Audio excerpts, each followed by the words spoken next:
Being able to serve Queen and country is something that we're all rightly proud of, and it never leaves us. Once served, always serving. Being a part of this family and the platform that comes with that is an incredible responsibility that I take really seriously. Harry and Meghan's decision to leave royal life behind rang out like a siren around the world. It was far and away from the stiff upper lip announcements of the past. This was a royal family feud that had gone completely out of control. Ever since he set eyes on Meghan and fell in love with Meghan, he feared the day when he might lose her, and he believes that the media may play a part in his losing her. I think I can very safely say, as naive as it sounds now, having gone through this, I did not have any understanding of just what it would be like. Now, for the first time, we're taking a look behind the headlines at a version of events few of us got the chance to hear. This is the other side of the Sussex story, from alleged sources close to the couple and recently disclosed accounts. The only sensible way of proceeding was to have arranged this beforehand with other members of the royal family, with the royal household. They've chosen to do the opposite and go rogue. The result, therefore, could have very serious consequences. There has been a fundamental disconnect on the part of Meghan and Harry in the difference between being a celebrity and being a royal. As a celebrity, you don't owe the public anything. As a royal, the expectation is that you do. Was there ever a chance this mold-breaking couple would just fit in? Or was freedom the goal from the start? This is Harry and Meghan, the price of freedom.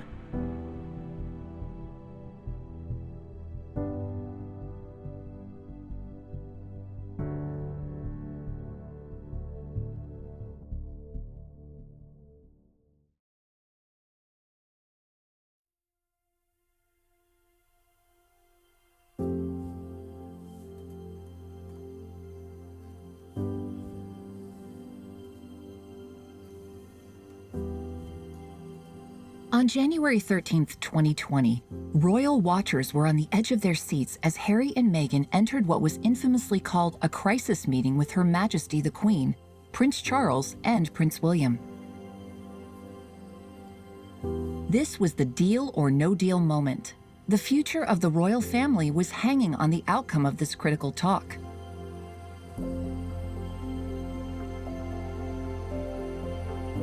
This has opened up a Pandora's box, and there are so many wider issues at stake. The future of the monarchy, this streamlined monarchy that you keep hearing people talking about. What does that actually look like if Meghan and Harry do step down?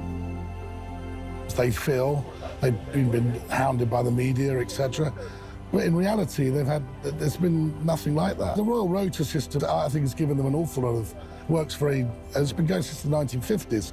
And one must remember that this is an unelected institution that relies upon media, publicity, the public support for its life's blood.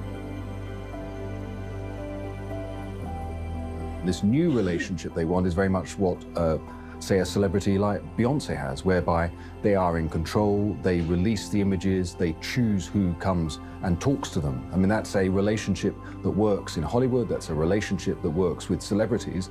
It's a great open question whether it's a relationship that can work with a senior, active member of the British royal family. After several tense hours, Buckingham Palace announced with a heavy heart that arrangements had been reached for Harry and Meghan to leave royal duties behind and pursue an independent future. Public reaction was divided, to say the least. While some wished the couple nothing but happiness and success, others felt resentment in abandoning crown and country. They are people who want to do good things in the world, and that's their vehicle for doing them. The only president was Edward VIII, who abdicated in 1936 in order to marry Wallis Simpson. Harry, of course, is sixth in line to the throne, and this is not an exact parallel at all. But there is no doubt that this will have seismic effects. There's no doubt that the reaction inside the palace was just as divided. Well, Harry and Meghan's decision to step down from their royal duties was a huge shock. It was also a shock to the Queen and Prince Philip. Although they knew about it beforehand, they had no idea that it was all going to happen so quickly. They thought this would pan out and be carefully organised. Instead, it was just a snap decision, and then Harry and Meghan put a sort of blueprint on their website. So the royal family were very shocked and actually very angry. But they wanted to help. The Queen in particular wanted to help Harry and Meghan. She understood how difficult it was for outsiders to marry into the family, and she said, you know, I'm leaving the door open for you. The now free couple announced a new future of financial independence, stepping back from the royal family, but insisted they would continue to support their causes and, of course, Her Majesty the Queen. They shared plans to split their time between North America and the UK. And just like that, as quickly as the whirlwind romance had started back in July 2016, less than 3 years on, they were gone.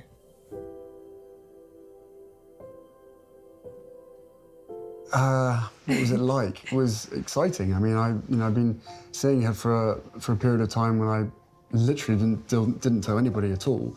And then William was longing to meet her, and so was Catherine. So, you know, they're being our neighbours, we managed to get that in quite a few times now. And Catherine's been absolutely wonderful, amazing, as is William as well. Fantastic support.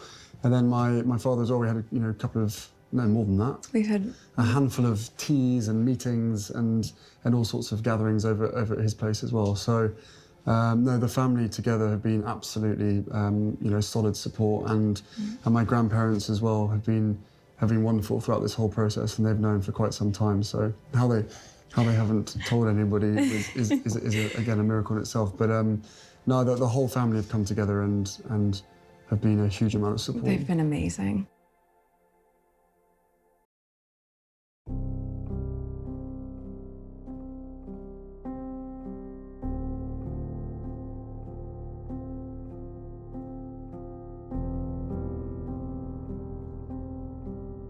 Despite being born into royal privilege, Prince Harry's life hasn't been easy. He has endured tragedy, heartbreak, and loss. Fitting into the archaic institution of monarchy has been a struggle his entire life. I think it's probably very difficult being the second son, because you don't really have a defined role. You're just the joker in the pack. The attention is very much focused on the eldest child, as it was with William. I mean, Diana made a very conscious effort not to allow that to happen, but of course it did. Harry became important by, being this big character, being this brave boy. So I think it does affect these kids. I mean, when you look at Princess Margaret, she never found the happiness she should have done. She was always completely in the shadow of her elder sister, because her elder sister was Queen. Prince Harry, I won't say dropped out of school, but he came very close to dropping out of Eton. He left with some rather appalling exam results, and there was a delay before he joined the army, which was really his only option. University wasn't on the table. In that period, I think Harry now, by his own admission, would say that he went through a very bad patch. And then, of course, there's the notorious strip at Vegas, which was really, really wild. Harry learnt a lot in that small period of time, and I don't think at that stage in his life anybody could have said anything to him that he would have taken notice of. But luckily, he's grown up since then. Every misdemeanor that Harry's had has sort of leaked out to the press, because we all want to see Harry being Harry.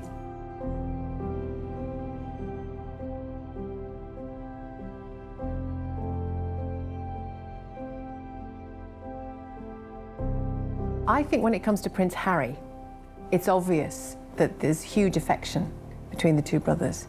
Even when he was very little, when he was 10, 11 years old, and he'd see the girls starting to scream because Prince William was coming along because he was that bit older and they could see he was very handsome. We're told Prince Harry would encourage the girls to scream and just because he knew it really embarrassed his brother. So he seems to be the more playful one, Prince Harry. And again, that would bear out what the Princess of Wales said in that Panorama interview about he's a more of a Spencer wild child than William is. And we can see it, can't we, in the pictures we see in his antics and the kind of things he likes to do. But I also get the impression from the times we've seen the two together talking to one another and about one another and about that, because they've spoken about their closeness as brothers, that you get the feeling that Prince William, for all his understanding of the seriousness of his role in the future, he makes it very clear that he needs his brother and he values that perhaps childlike, fun element that's in his life. Finally got hands-on to a job that I absolutely adore. It is still hard work, but I'm better than William, so it's fine. Yeah, just like You've been helping him with the exams? Yeah, an awful lot. He needs a lot of help. It's it's the RAF way, so you have to help the army out quite a lot. I mean, does it come down to sort of mental maths tests, or? Yeah, a bit of that. You know, a few trick questions, try and catch him out. 7 8s. Yeah, exactly. Lots of that.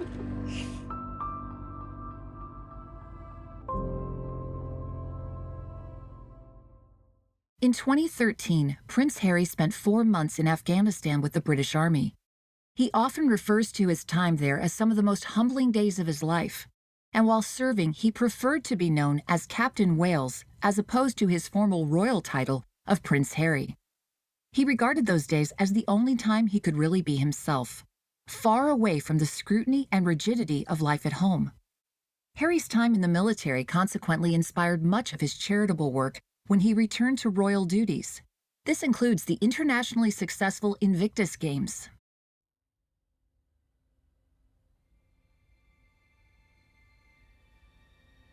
In his younger years, when Harry was starting to date, he lost many potential lifelong partners abruptly, all for the same reason. The cameras and hounding press were just too much of an intrusion.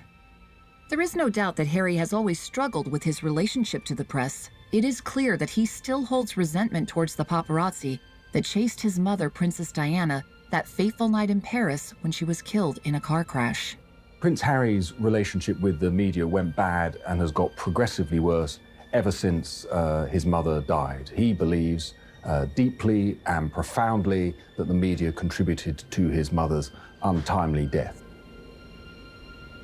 It's almost impossible to describe to a stranger or someone who's never met Princess Diana what she was really like. What I usually say is she was as beautiful inside as she was out.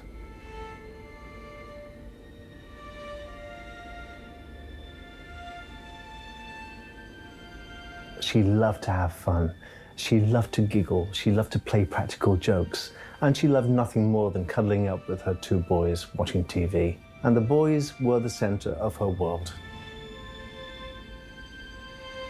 William, although he looks like his mother, is more like his father. He's studious, he's very careful, he's very respectful, he's duty-bound.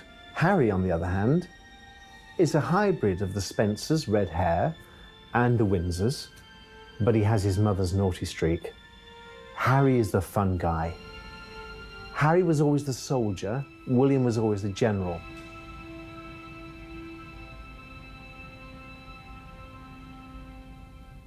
To anyone in the know, it was very obvious that the Wales' marriage was in real trouble by the late 80s. Inevitably, the announcement was made by the then Prime Minister, John Major, that Diana and Charles were going to separate. Now, Diana knew that this was going to ricochet, and she made sure that the first people who found out that they were going to separate were William and Harry, and she actually made the drive to Ludgrove School herself to go and tell them. Harry took it very badly, of course, being younger than William. He was incredibly upset. William was very stoic and said to his mother, well, if you're going to be happier, Mummy, then this is the right thing to do. Because, of course, Diana didn't have many confidants. I think with the palace playing a lockdown, yes, there were some courtiers, but you couldn't really confide in courtiers. There were some close friends, but the person she really often confided in was William. And as a young boy, trying to cope with that was a huge weight on his shoulders, but it was William who would push tissues under the door to Diana while she was having a good sob in the bathroom. Diana, Princess of Wales, has been seriously injured in a car accident in Paris. Her companion, the Harrods heir Dodi Al Fayed, has been killed. The driver of the princess's car is also understood to be dead. The accident happened at just after midnight in the west of the city near the Alma Bridge.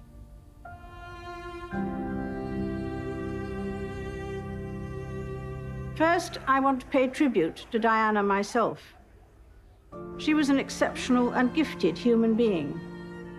In good times and bad, she never lost her capacity to smile and laugh, nor to inspire others with her warmth and kindness. I admired and respected her for her energy and commitment to others, and especially for her devotion to her 2 boys. The boys were told early in the morning, before they would have had a chance to have turned the news on. You know, I remember the day William and Harry came back to Kensington Palace after their mother died. I remember standing in the hallway and William walked in and shook my hand and asked me if I was all right. I said, I'm fine, thank you. Harry ran down the corridor, flung his arms around me and broke his heart. I still remember his tears wet my shirt through. He was broken-hearted. William and Harry are acutely aware of where things went wrong in the press in their early life.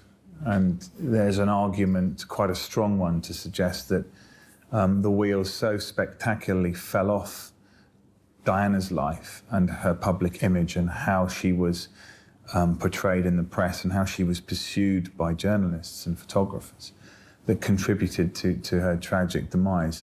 So ever since her death, he has tried to find an accommodation, and that accommodation has been his acceptance that the intense interest in him could be used by him to throw focus on issues that he is passionate about. In more recent years, Harry has chastised the press for their treatment of Meghan Markle, releasing unprecedented statements highlighting racist and unethical behavior.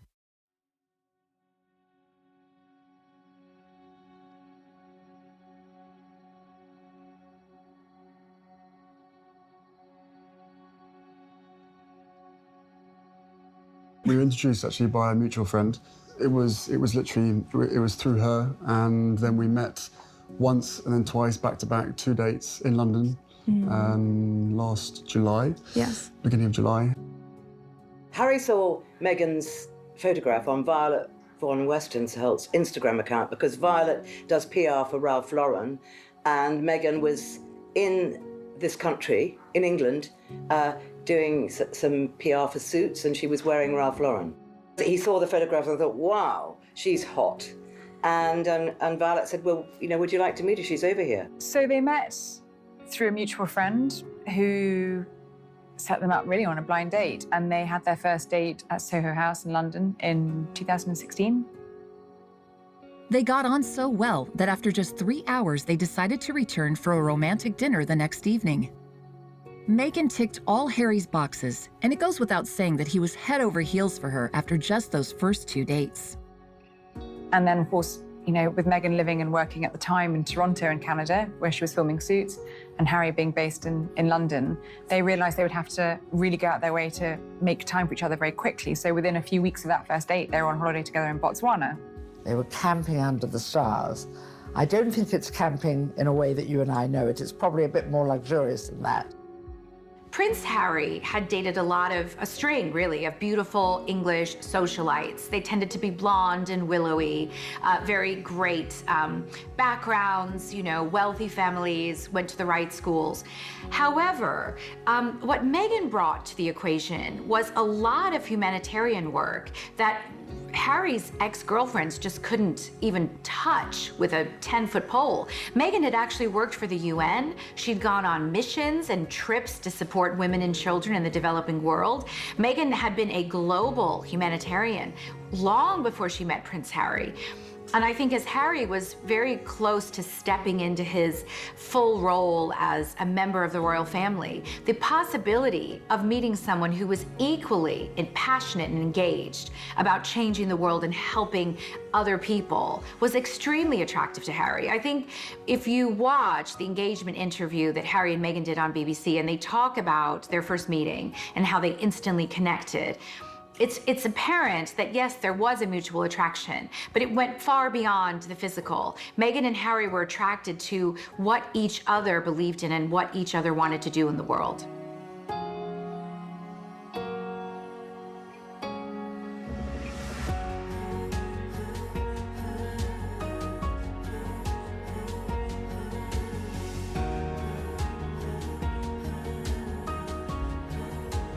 I think Meghan had quite a difficult initial period after their relationship was confirmed, and we know this because Harry issued a statement defending her and sort of warning people off.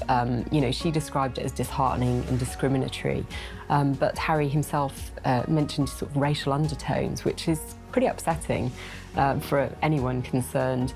And I think, you know, it is a difficult situation when you're thrust into the glare of media interest. The royal family garner a huge amount of attention, and you know, we know that they're not necessarily delighted by it, but you know, they work closely with the media to get their messages across. But I think nothing prepared Harry and Meghan for the wave of interest that followed the announcement of their relationship. And in fact, it was Harry's statement that confirmed they were a couple for the first time. I think it's a really difficult one because they are going to have to get used to the scrutiny, but it's only right that she's treated fairly, and I think it was upsetting for everyone to see that she'd been, you know, caused problems by this coverage. There's a misconception that because I have worked in the entertainment industry that this would be something I would be familiar with, but even though I'd been on my show for, I guess, 6 years at that point, and working before that, I've never been part of tabloid culture. I've never been in pop culture to that degree, and lived a relatively quiet life, even though I focused so much on my job. And so that was a really stark difference out of the gate. But, and I think we were just hit so hard at the beginning with a lot of mistruths that I made the choice to not read anything, positive or negative. It just didn't make sense, and instead we focused all of our energies just on nurturing our relationship. On us, yeah. On us. After those first 2 dates, Harry whisked Meghan away to his favorite place in the world, Botswana. He told Meghan to fly to the UK and leave the rest to him. Things seemed too good to be true, and back at the palace, whispers were starting to spread about concerns that the couple were moving too quickly. According to a source close to the couple, Prince Harry was cautioned early on to take his time with this girl from his brother. Prince Harry didn't take lightly to his words of warning. He took the advice to be the embodiment of the snobbery that the royal institution oozed to him. From this point on, the famously close brothers began to drift further and further apart. What had been the Fab Three was now a bitter Fab Four. According to sources, William's wife Kate did not perpetuate the divide, but did little to resolve it. There is no doubt that when anybody marries into the royal family, the media immediately start looking into the background and the family of that person. I mean, with Meghan, it was quite easy because she'd been very public on social media and on the internet. She'd spoken about her biracial background, the fact that her ancestors were slaves. She'd spoken extensively about her charity work as well. So we had a really quite graphic picture of the type of woman she was, a feminist, somebody who believed in speaking out about her mixed race background. And I think that all of this actually was positive, in my opinion, because it gave the media a platform on which they could base their stories. Meghan Markle is a California girl. In fact, her dad, Thomas, was in the film industry. He worked on set. And one of Meghan's earliest memories, actually, and what she says inspired her to be an actress, was being on set of the show Married with Children, a show that her dad worked on for years as a lighting director, I believe. Meghan grew up very much, not so much in the industry, but close, kind of on the periphery of show business. I think she got a real taste of it from a very early age. And Meghan was always a natural performer. We've seen videos of her in school plays. We know that she was always kind of gravitating towards the stage and being on stage. Meghan seemed to do really well with the kind of attention and scrutiny that came with being an actress. And there's no doubt that really, from an early age, Meghan always kind of stood out from the rest of her peers.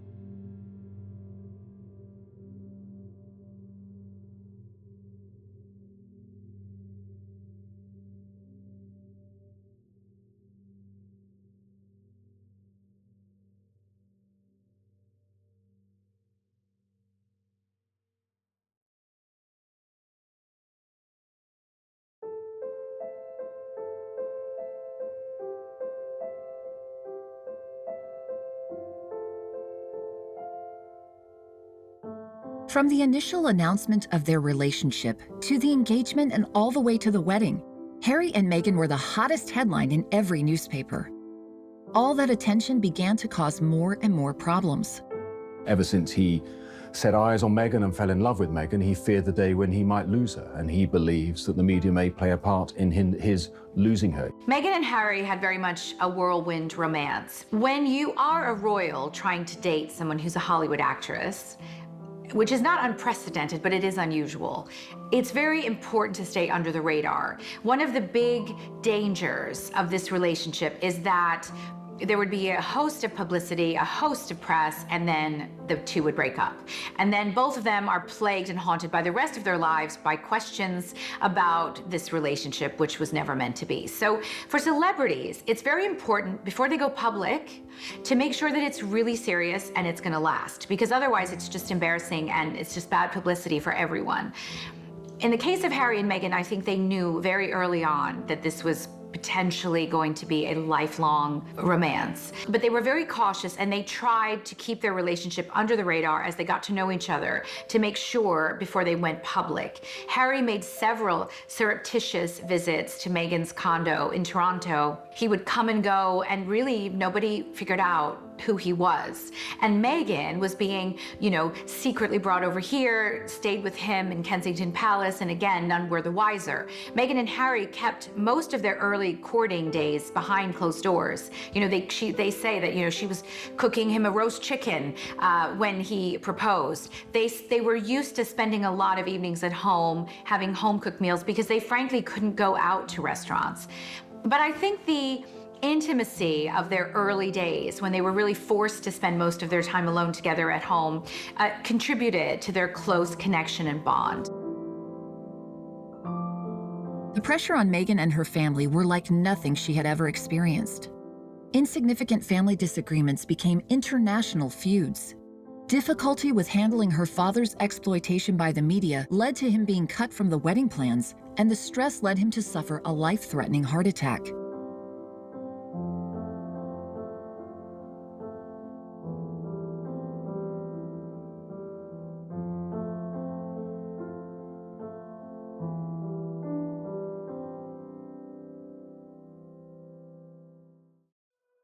Windsor was, an incredible scene the day of the royal wedding.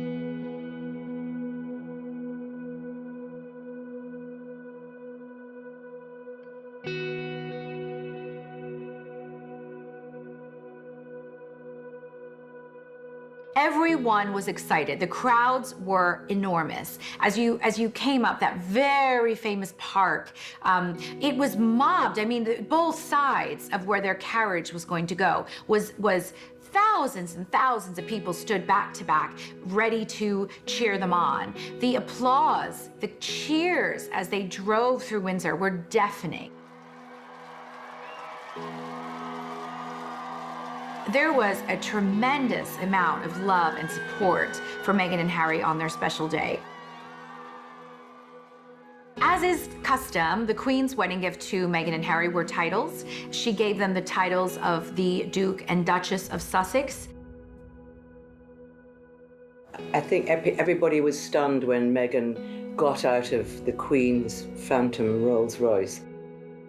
She was in this virginal white dress with a beautiful train, and on the train were embroidered the emblems of the Commonwealth. And she had, obviously her borrowed thing was the tiara, which was beautiful, beautiful bandeau tiara from the Queen's collection. There were no mixed feelings about her Stella McCartney party dress that she put on after the wedding. That was universally said to be a winner. And many people, including myself, actually preferred that dress. It was just a knockout. And there's some very famous video footage of Meghan and Harry exiting, and they look like they are literally in a James Bond movie. Harry looks so dapper. They are the most glamorous, gorgeous, sexy, beautiful couple in that moment.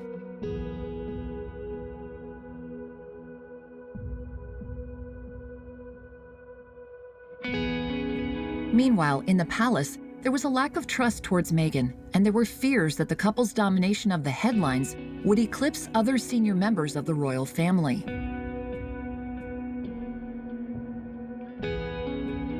It's my great pleasure and privilege to invite Her Royal Highness, the Duchess of Sussex, to speak.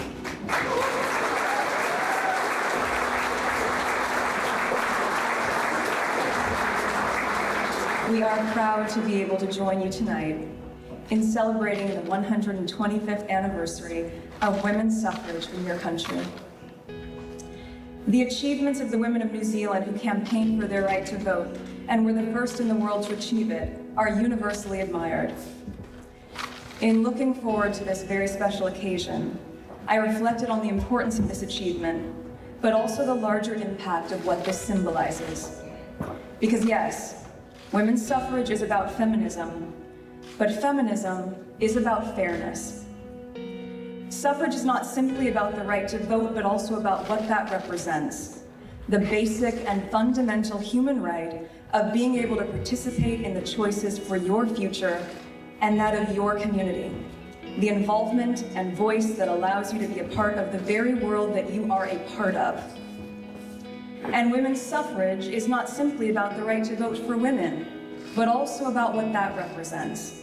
The basic and fundamental human right of all people, including those members of society who have been marginalized, whether for reasons of race, gender, ethnicity, or orientation, to be able to participate in the choices for their future and their community.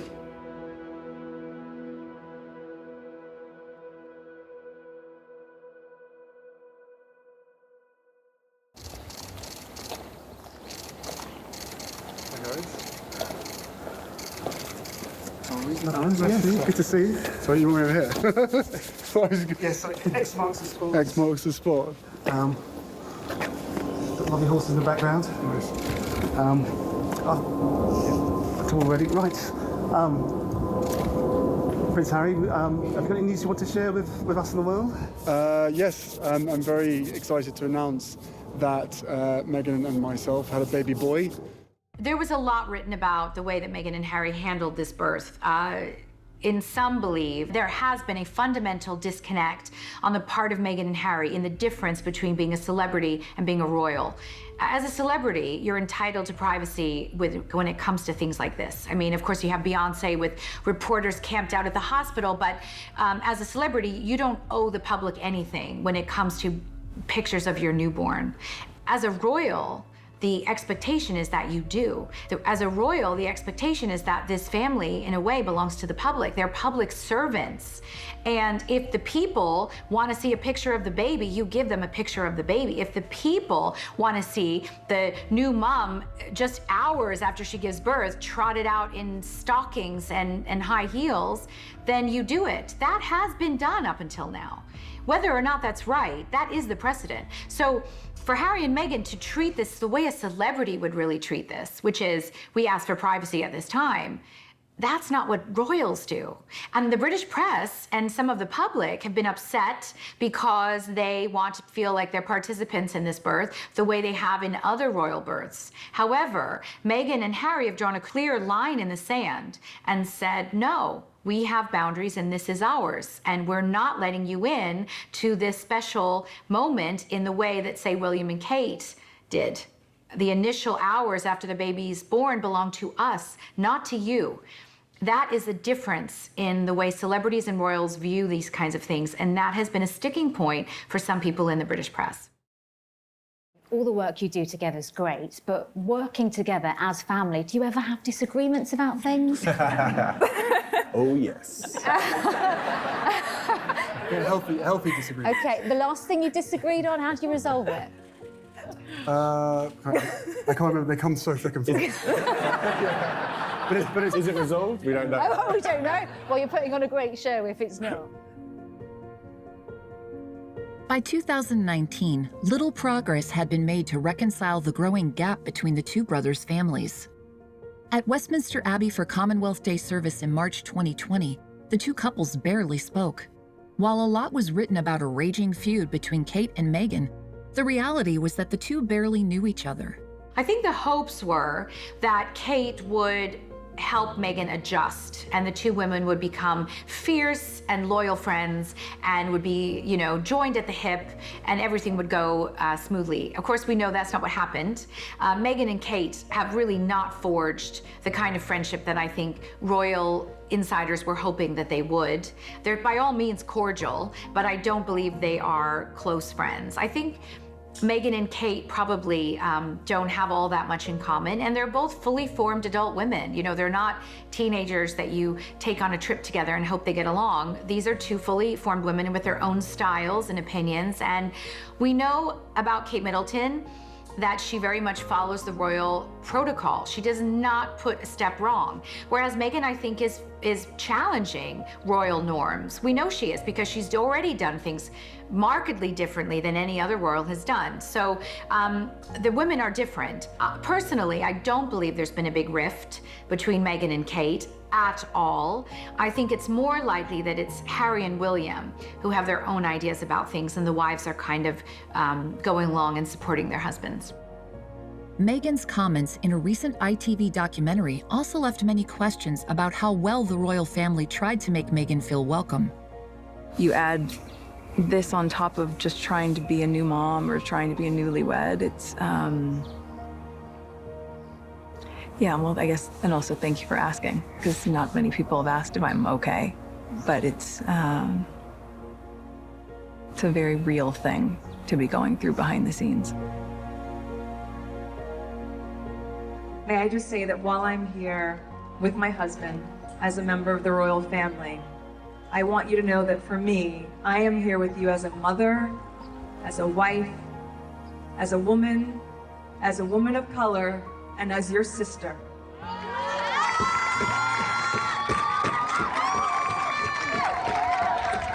I am here with you and I am here for you, and I thank you so much for showing my husband and I the spirit of Ubuntu. And I look forward to our time over the next few days together. Thank you so much for having us.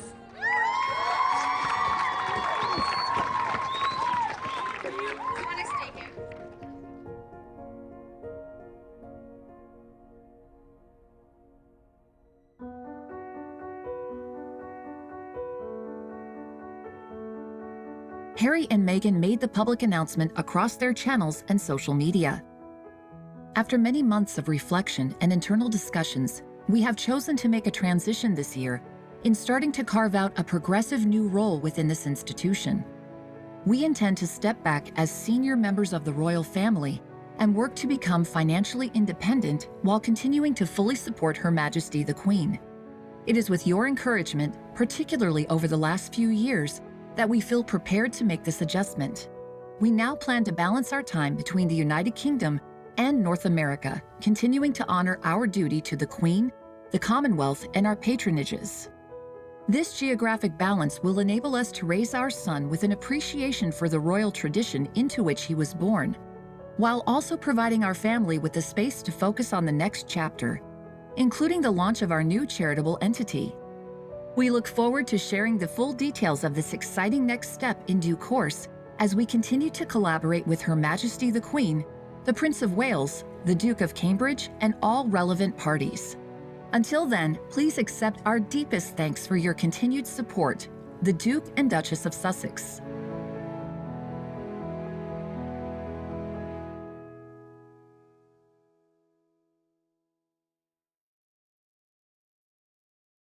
This has opened up a Pandora's box, and there are so many wider issues at stake. The future of the monarchy, this streamlined monarchy that you keep hearing people talking about. What does that actually look like if Meghan and Harry do step down? Look, they're clearly very unhappy with the royal existence that they have at the moment, and the way that their public life impinges on them. It's something they clearly want to change, and many people have sympathy with that. It's understandable. The crux of the matter is you can't be half royal. You can be part of the royal machine. You can accept the privileges that go with it, but also take the restrictions and all that, and you live in a sort of bubble, or you can stand back. I mean, the next generation of Dukes of Kent, Dukes of Gloucester, they're private citizens. No one would recognise them in the street. You can go down that route if you want. What you can't do is to be sort of transatlantic royals who drop in, do a bit of royal stuff, but then go off to do this sort of financial independent stuff in LA or Toronto, wherever it is. They feel they've been hounded by the media, etc. But in reality, there's been nothing like that. Come on, you would say that. No, the royal rota system works, I think it's given them an awful lot of, it's been going since the 1950s. And one must remember that this is an unelected institution that relies upon media, publicity, the public support for its life's blood.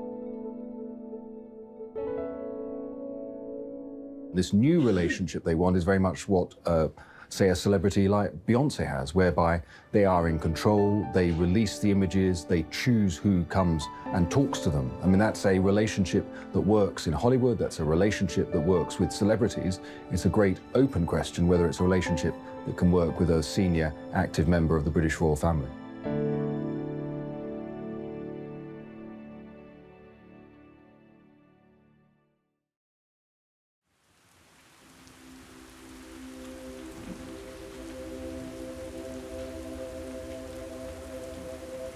Well, Harry and Meghan's decision to step down from their royal duties was a huge shock. It was also a shock to the Queen and Prince Philip. Although they knew about it beforehand, they had no idea that it was all going to happen so quickly. They thought this would pan out and be carefully organised. Instead, it was just a snap decision. And then Harry and Meghan put a sort of blueprint on their website. So the royal family were very shocked and actually very angry. The couple decided that they wanted to leave royal life behind and make a break for freedom, but the palace were not receptive. Prince Harry and his wife Meghan considered the extreme measure of breaking royal protocol to contact the Queen as tensions grew in the royal family. Sources say Harry emailed his grandmother and father to say that he and Meghan had come to the decision to change the way they worked, to step back and spend more time abroad. With both family members informed, Charles's private office was requested to schedule a time for the two to meet the Queen, who was based at Sandringham for the holiday as soon as the Sussexes returned to the UK on January 6th. Their trip to London was going to be short, but Harry was keen to ensure that by the time they returned to Canada at the end of the week, their new chapter had been secured.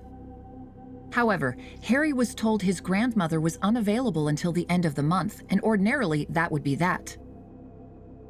At this point, they felt like they had brought up the subject enough times with family members over the past year, and they were fed up with not being taken seriously, a source close to the couple said. I think the whole plan that Harry and Meghan have is a really problematic one because they're talking about stepping back. Their critics would argue, about having their cake and eat it. They're talking about one day representing the Queen on a foreign tour to another country, on another day, say in North America, earning serious money with some sort of endorsement of some sort of product. The risk is that those two things aren't compatible. The risk is that their pursuit of money will tarnish the Windsor brand and tarnish the House of Windsor. It's extraordinary that Harry and Meghan took the step without consulting the Queen, or indeed without consulting Harry's father, the Prince of Wales, or his brother William. The facts of the matter are, however, that this is symptomatic clearly of the fact that they are unhappy with royal roles and feel deeply pressurized. I mean, this is the real problem for the Queen and Prince Charles. They are dealing with this as a grandmother and as a father on the one hand, and they're also dealing with it as the protector of an ancient dynasty. And we have seen that how, as protectors of the ancient dynasty, when they need to, they act brutally, as they did with Prince Andrew when they removed him from public office. The only president was Edward VIII, who abdicated in 1936 in order to marry Wallis Simpson. Harry, of course, is sixth in line to the throne, and this is not an exact parallel at all. But there is no doubt that this will have seismic effects. There may be a point that at some stage that the Queen, Charles and William believe that what Meghan and Harry are proposing is a threat to the institution of the British monarchy, then they will act. The only sensible way of proceeding was to have arranged this beforehand with other members of the royal family, with the royal household. They've chosen to do the opposite and go rogue. The result, therefore, could have very serious consequences. There is a security costs. There's where they are to live in North America. There's the British taxpayer paying $2.4 million already for their home in Frogmore, and there will be issues dealing with staff, issues also dealing with royal engagements. They say they want to keep their patronages, so it raises more questions than it answers. What it emphasizes is how unhappy and stressed they are. They wanted to help. The Queen in particular wanted to help Harry and Meghan. She understood how difficult it was for outsiders to marry into the family, and she said, you know, I'm leaving the door open for you. You know, I'm absolutely determined that I want to leave the door open for you. Your cottage will remain there. Let's review the situation in a year. The tipping point crisis meeting was arranged for January 13th. The crisis meeting was in reality just a private lunch with a lot on the table, so to speak. The biographical book Finding Freedom described the lunch eloquently. Sitting at the Queen's dining room in her Windsor Castle apartment, it was just like the old days. While he had lost respect for parts of the institution, and even certain family members at points, the Queen was still one of the most important women in his life. As they tucked into a roast lunch, the Queen made it clear to Harry that she would always support him in whatever he decided to do. Though a 12-month trial period had already been promised to Harry earlier in the year, their conversation was also a reminder that should he and Meghan ever want to return to their roles, they were always welcome. After days of silence from the palace and amidst the public mania at the announcement, Her Majesty the Queen released a statement to clarify the next steps for the couple. Following many months of conversations and more recent discussions, I am pleased that together we have found a constructive and supportive way forward for my grandson and his family. Harry, Meghan, and Archie will always be much-loved members of my family. I recognize the challenges they have experienced as a result of intense scrutiny over the last 2 years and support their wish for a more independent life. I want to thank them for all their dedicated work across this country, the Commonwealth, and beyond. And am particularly proud of how Meghan has so quickly become one of the family. It is my whole family's hope that today's agreement allows them to start building a happy and peaceful new life. Buckingham Palace also had the following to say. The Duke and Duchess of Sussex are grateful to Her Majesty and the royal family for their ongoing support as they embark on the next chapter of their lives. As agreed in this new arrangement, they understand that they are required to step back from royal duties, including official military appointments. They will no longer receive public funds for royal duties. With the Queen's blessing, the Sussexes will continue to maintain their private patronages and associations. While they can no longer formally represent the Queen, the Sussexes have made clear that everything they do will continue to uphold the values of Her Majesty. The Sussexes will not use their HRH titles as they are no longer working members of the royal family. The Duke and Duchess of Sussex have shared their wish to repay sovereign grant expenditure for the refurbishment of Frogmore Cottage, which will remain their UK family home. Buckingham Palace does not comment on the details of security arrangements. There are well-established independent processes to determine the need for publicly funded security. This new model will take effect in the spring of 2020. And Harry and Meghan went off to live in Canada. And then later, when the pandemic was closing down the country, they moved to Los Angeles. And that is where their home is, and I think that's where they'll stay.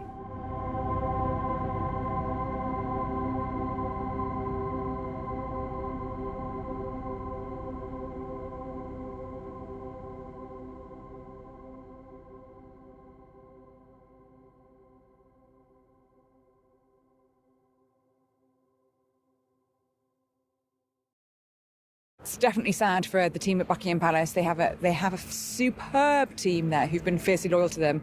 I think the assumption would have been that there would have been possibly a core number of staff who would have been retained to run some kind of operation here for them.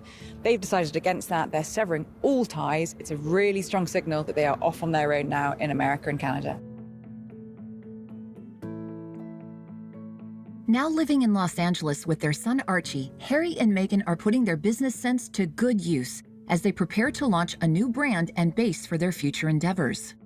I think I can very safely say, as naive as it sounds now, having gone through this learning curve in the past year and a half, I did not have any understanding of just what it would be like. I don't think either of us did that. We both said that, even though we knew that it would be. Yeah, I tried to warn you as much as possible, but I think both of us were totally surprised by the reaction after the first 5-6 months when we had to ourselves of what actually happened from then. So I think you can have as many conversations as you want and try and prepare as much as possible, but we were totally unprepared for what happened after that. Absence makes the heart grow fonder. Such has been the case for the two brothers. It is known that Harry and William are rebuilding their bridges via intercontinental Zoom calls. Their bond has always been immeasurably strong, and now that pressures have subsided, it feels as though a new mutual understanding will carry them forward. Whether it was their plan from the start remains in doubt, but there was little doubt that this mold-breaking modern couple would outgrow the old-fashioned institutions of royalty. And now they finally have their freedom.